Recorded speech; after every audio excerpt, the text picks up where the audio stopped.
We, the enlightened members of the Galactic Council, pride ourselves on efficiency.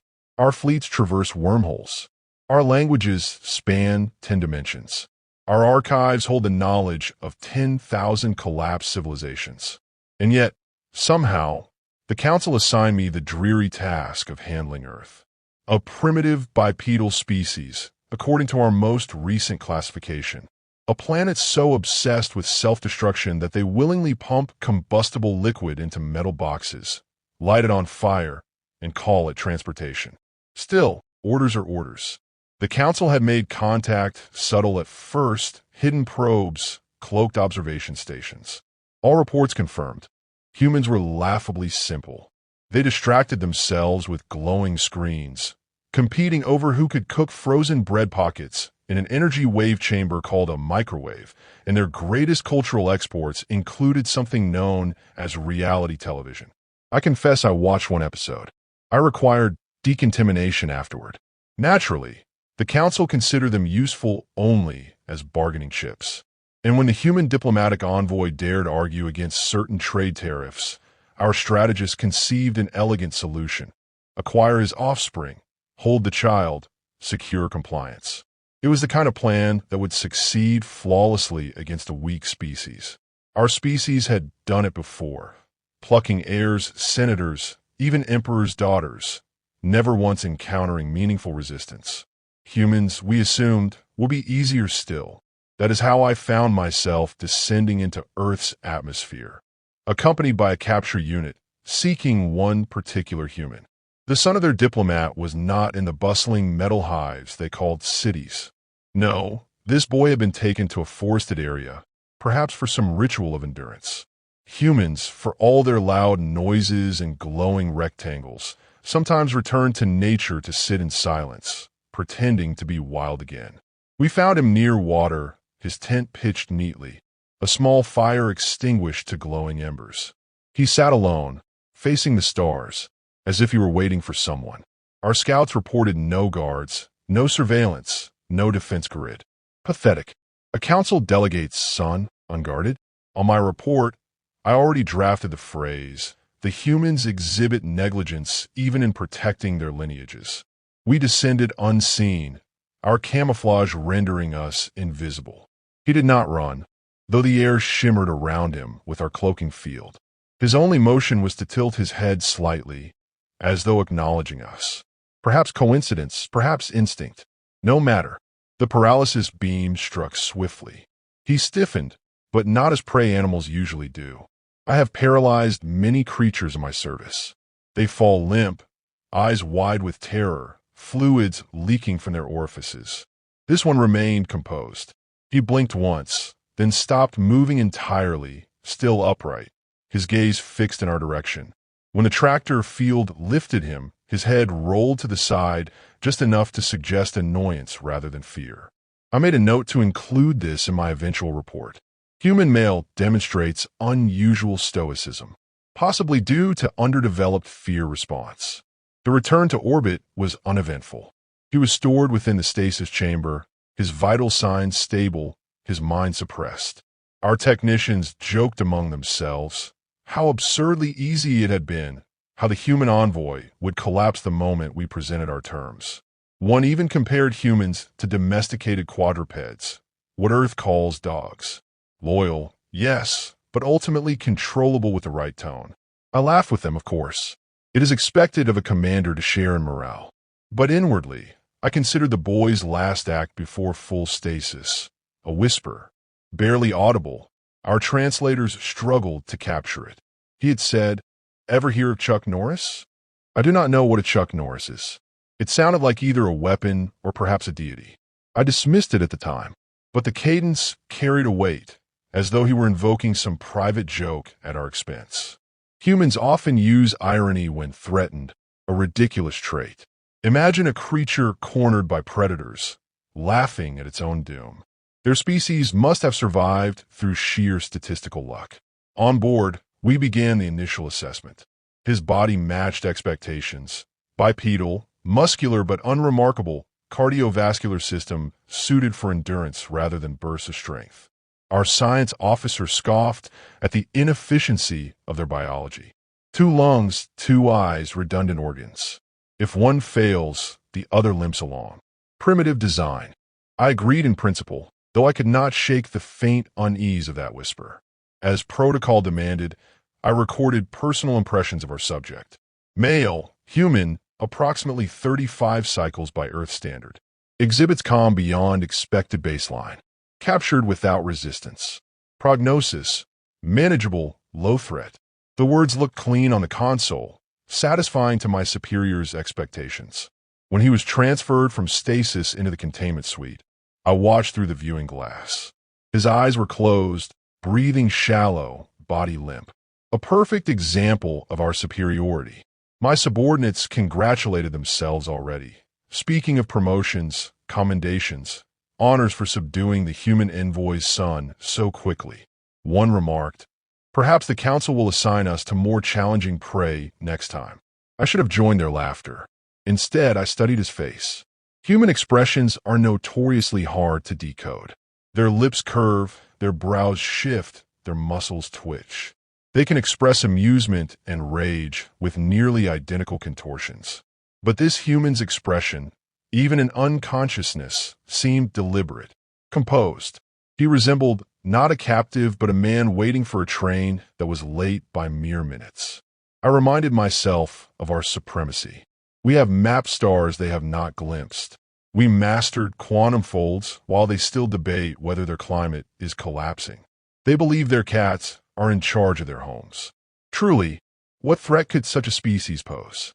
Yet as we prepared him for the awakening process, I recorded one final note in my log. A thought I intended as humor, but which now, I recognize carried unease. Humans have a talent for surprise. We thought Florida Man was an isolated case. Perhaps he is not.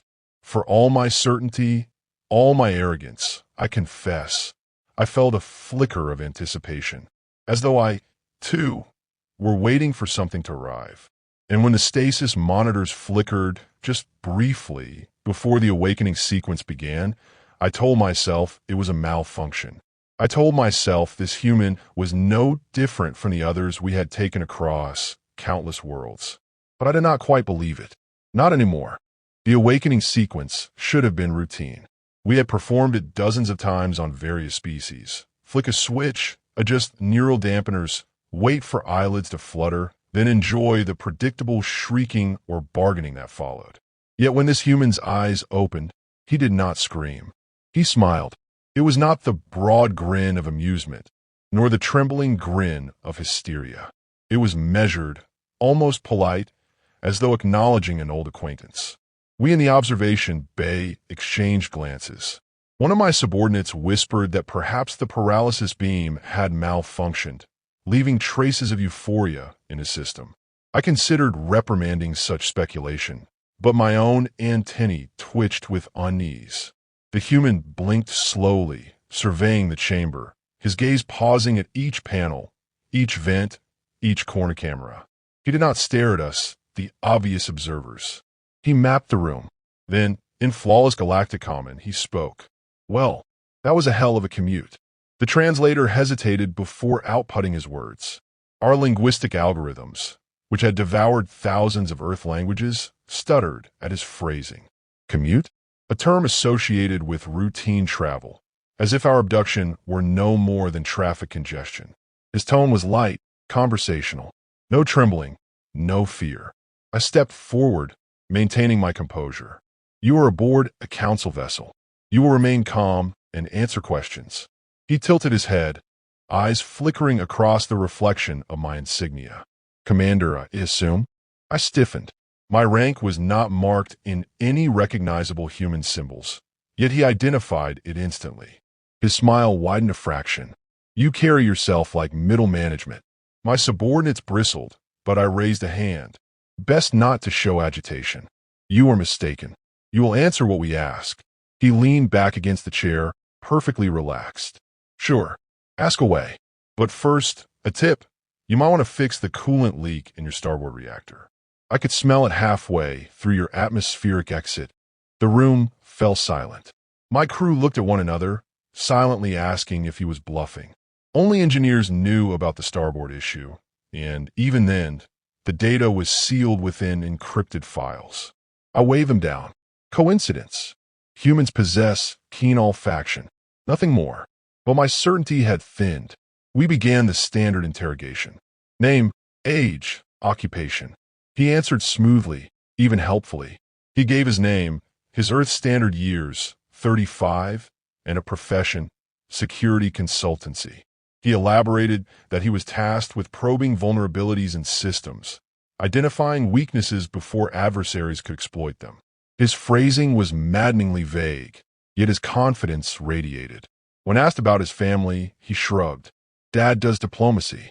Talked a lot. Wave his hands. Mom gardens. You already know that, or you wouldn't be wasting your time with me. His composure grated against protocol. We expected resistance, but resistance of the emotional sort, panic, denial, anger. Instead, he offered calm, pointed analysis. It felt as though he were interrogating us. Your ship's AI is voice responsive, isn't it? He asked suddenly. And it monitors crew vitals in real time? You might want to tell it to stop flashing your heart rates on that panel, because it's giving away who's nervous. My gaze snapped to the panel. Indeed, the biometric feed was visible, a standard tool for supervisors. Yet he should not have been able to read our display language. And still, his eyes flicked across it with unnerving certainty. One of my lieutenants barked, "Silence." The human smirked. "Touchy. Don't worry, Lieutenant. I'm not here to hurt you." Well, not directly. His words carried the cadence of threat, though his tone remained casual. I forced myself to interject, to control the exchange. "You seem remarkably at ease for a captive." He chuckled. "Captive? That's one way to put it. I've been awake since the forest, you know. Paralysis never fully kicked in. I watched the light sequences on your consoles during the flight. Neat system. You guys should really cover those reflections better. Makes pattern recognition too easy." My breath caught. He had been awake? He had memorized console patterns for mere reflections? Impossible, or at least it should have been. Another officer muttered that the human was bluffing. The human leaned forward, voice low. "I'm not bluffing. And by the way, your ship's jump drive runs on trifold harmonic resonance, doesn't it? I could hear the frequency shift when we left the atmosphere. Lovely engineering, but a little noisy." We froze. That knowledge was classified, even within Council Engineering Corps. He could not have deduced it, unless he had. Unless every detail we dismissed as coincidence was, in fact, deliberate calculation. I reminded myself of discipline. Your observations are irrelevant. You have no power here. He shrugged again. Maybe, maybe not. Depends on how fast your technicians fix their encryption. Explain, I demanded. He leaned back, eyes half-lidded as though enjoying a private joke. Let's just say, I've already sent a message. The words were delivered so casually that my subordinates dismissed them as empty bravado. But I felt the weight settle in my chest. A message? Through what medium? He had no device, no transmitter. Yet he said it with such calm certainty that doubt began to claw at me. One of the younger analysts whispered, "He's lying. Humans exaggerate. It is their nature." I wanted to agree. I wanted to cling to the old arrogance. But the memory of his whisper before stasis, Chuck Norris, returned unbidden. It had been meaningless then, but now I suspected it was another thread of the same tapestry. Words chosen not to confuse, but to signal. We continued our questioning, though my voice felt brittle. He answered each query with a blend of honesty and mischief. He referenced films, comparing our chamber to something called a Bond villain lair. He quipped about duct tape, insisting it could fix anything, even starships. My officers recorded the words, baffled. I recognized only that each phrase carried intent beyond its surface. When the session ended, he leaned forward and whispered just loud enough for the recorder. "You should really lock down your auxiliary channels. Someone could piggyback on the scanning beam if they knew what they were doing." I dismissed him sharply, ordering sedation. But when I returned to my quarters, I could not rest. His calm smile lingered in my mind. His knowledge of our systems gnawed at my certainty. I told myself he was clever but powerless. A curious specimen, nothing more. Yet as I reviewed the footage of the session, I noticed something I had not before. His gaze, steady and unblinking, always drifting toward the cameras, as though he knew exactly where our eyes were. The official report I drafted described him as manageable, cooperative, of limited threat. But in the private notes of my log, I wrote something different. This human is not reacting to captivity. He is conducting reconnaissance. He has already begun. And as I sealed the entry, the lights in my chamber flickered. Just once, just briefly. I told myself it was nothing, but I did not believe it. The testing chamber was designed to strip subjects of pretense. Lightless walls, featureless surfaces, no stimuli beyond the pulse of the scanner beam. Even the most stubborn captives placed beneath the scanning arch eventually betrayed themselves, flinching, twitching, gasping when their hidden memories surfaced in bursts of projected imagery.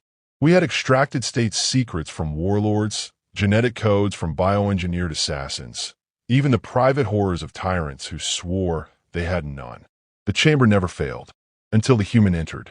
He walked in under guard, hands unbound, posture unervingly casual. His eyes swept across the instruments as though greeting old acquaintances. When the arch activated, its harmonic hum filling the air, he leaned his head slightly, as if listening to music. My subordinates exchanged uneasy glances. The beam should have frozen his thoughts, peeled them into readable patterns. Instead, the monitor filled with static. At first, we suspected interference. The technician recalibrated, shifting through frequencies. The static shifted, not clearing but rearranging. It began to pulse in rhythm with his heartbeat. Then, without warning, images appeared. Not as memories, ours. A distorted replay of our boarding protocols, our language drills, even fragments of council indoctrination rituals. The human smirked. "Neat trick," he said softly. "You point the beam at me, but it bounces back, like shouting in a canyon." The technician paled, fumbling with controls. He muttered that such feedback was impossible. The human chuckled. "Impossible's just a word you use before duct tape." I ground my mandibles. "Explain yourself." He tilted his head, unfazed by the beam that should have rendered him pliant. "You built your scanner to read patterns. But patterns can be mirrored, redirected. You wanted my secrets. Instead, you just showed me yours." One of my officers slammed a fist against the console. "Lies!" But the screen betrayed us. Flashes of our own archives, cycling in real time. Our military formations, our command hierarchies, our blind spots. Every attempt to shut down the beam failed. He was inside it somehow, guiding its output. I forced authority into my tone. "You are nothing more than a human.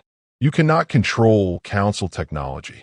He smiled again, that maddening half-smile. "You keep calling me human like it's an insult. But I'll let you in on a secret. My job back home, breaking into systems. Digital, physical, behavioral. If someone builds a lock, I figure out how to open it. You know what they call me in the service? The ghost auditor. I should have dismissed this as boasting. Yet my chest constricted with the weight of belief. He radiated conviction, not desperation. He was not trying to convince us. He was letting us catch up. The technician stammered that his brain scans were not aligning with any known neural architecture.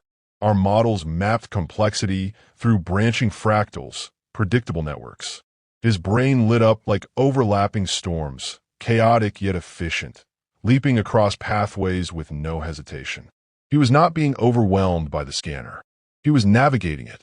While I demanded clarification, the technician whispered, "It's as though he sees us before we see him." The human laughed quietly. "Now you're catching on." I snapped at the guards to restrain him. They moved forward, but the doors sealed themselves with a hiss. Our own system locked us out. Warnings scrolled across the displays in our own script, yet the cadence of the words felt foreign, like an echo of human sarcasm. "Access denied. Try again, sweetheart." The guards recoiled. The human merely shrugged. "Don't blame your AI. It's just doing what I ask." I barked orders, furious, demanding override codes. Every attempt returned mockery. One screen blinked with a line none of us understood. "Press F to pay respects." The human chuckled at our confusion. "Classic," he muttered. My arrogance, my training demanded composure. I addressed him evenly. You cannot win. Even if you disrupt one ship, the Council will erase your world. He leaned forward, voice quiet but sharp. You think Earth doesn't know you're out here? You think we didn't notice your probes? We saw you the first time you peeked through the clouds. We just pretended not to. The room chilled. I whispered, pretended? Camouflage, he said simply. You know, like Florida man. You see the chaos, the stupidity, the nonsense headlines, and you laugh. You underestimate. That was the point. One of my lieutenants hissed that he was bluffing, but his eyes never wavered. He listed details no outsider should know. Coordinates of cloaked satellites orbiting beyond Earth's moon, ground-based sensors buried beneath oceans, deep space monitors hidden in asteroid belts. He recited them like grocery lists, calm and exact. You wanted to study a primitive planet, he continued. But Earth's been studying you. Every ship's signature, every warp trail, every mistake you thought invisible. We didn't show our teeth because you weren't worth a bite. Until now, my officers whispered among themselves, panic slipping through discipline. I slammed my claw against the console, demanding silence, but my own voice trembled. He saw it. Of course he did. He smiled again, but now it carried no humor. You still don't get it. You didn't capture me. I let you. Someone had to walk in and test your doors from the inside. The technicians scrambled at their stations, reporting power fluctuations. The ship's internal grid dimmed, then surged as though breathing. The AI repeated phrases and corrupted voices, fragments of human language spliced into council commands. It no longer sounded like ours. It sounded like his. I tried to reassure myself. You are one man. Earth cannot face the council. He looked directly at me, gaze unblinking. I'm not here to fight you. I'm here to show you what you don't understand. And trust me, Commander, what you don't know will kill you faster than anything I could do. The chamber lights flickered again, longer this time. Systems across the ship reported errors, cascading like dominoes. One console displayed a single phrase before going dark. They heard me. The guards shouted, trying to force the doors, but they remained sealed. The humans sat back, utterly composed, as though this were all expected. Relax, he said lightly. We're not at the panic stage yet. My mind raced. He was no longer merely a prisoner. He was a contagion, infecting everything we thought secure. And yet, he never raised his voice, never broke his calm. His power was not in weapons or violence, but in certainty that the ground beneath us was already his. As we finally cut power to the chamber, plunging it into darkness, I clung to one desperate hope, that isolation would sever his reach.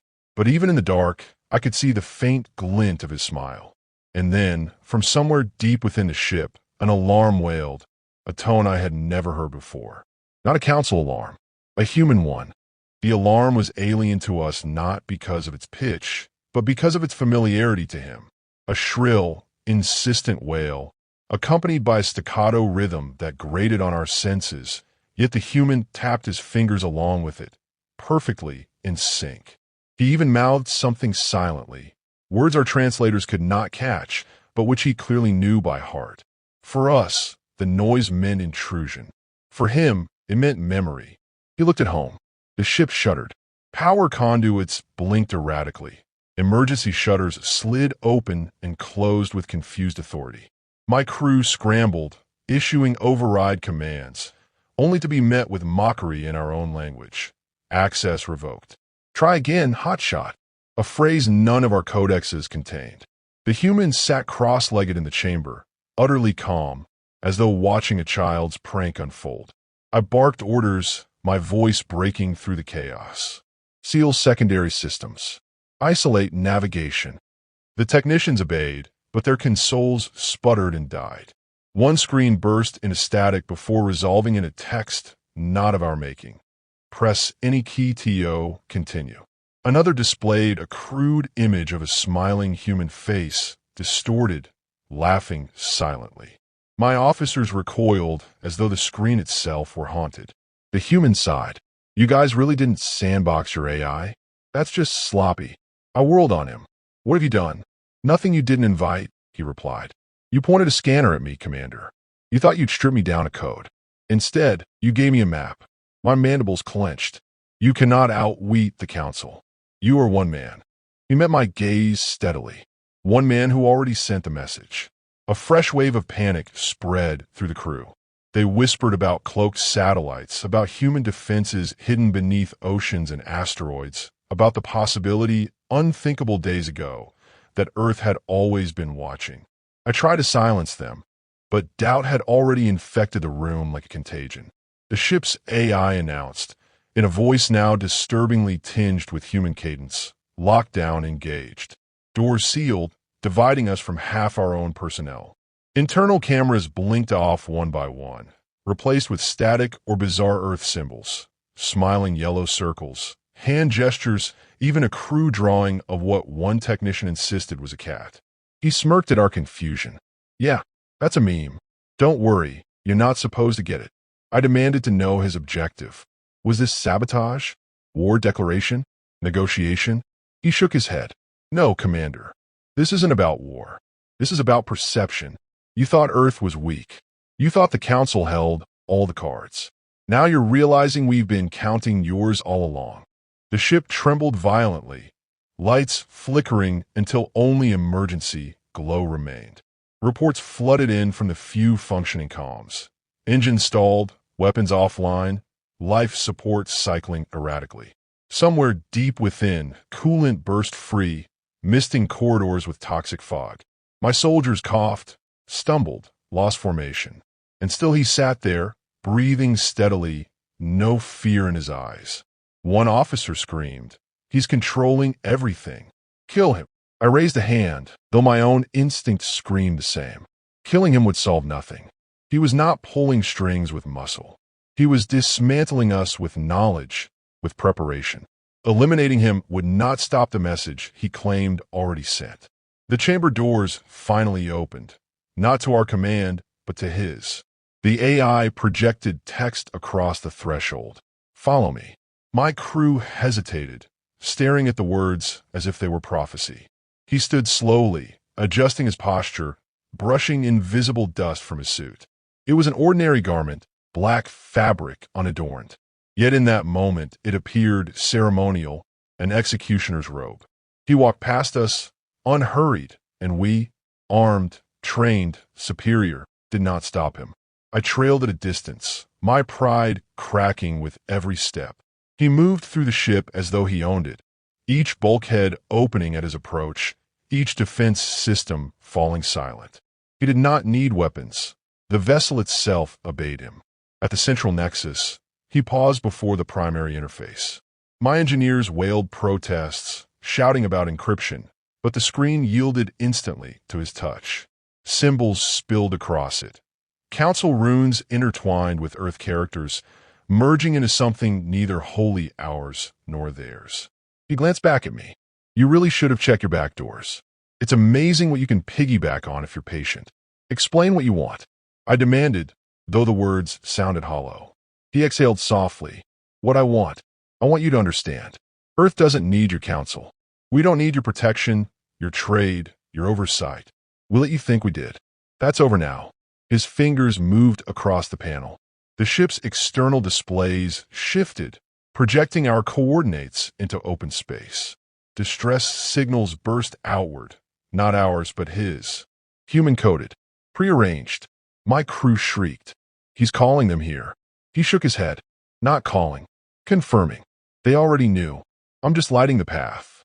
The silence that followed was heavier than any explosion. For the first time, I believed him entirely. Earth had always known. Earth had prepared. Earth had played primitive for centuries while watching us laugh at their chaos. The realization hollowed me out. The ship groaned, hull plates vibrating. Emergency systems cycled futilely, fighting commands that no longer belonged to us. The AI's voice echoed through every corridor, repeating one phrase in both our tongue and his. System reboot initiated. The human turned, meeting my gaze one final time.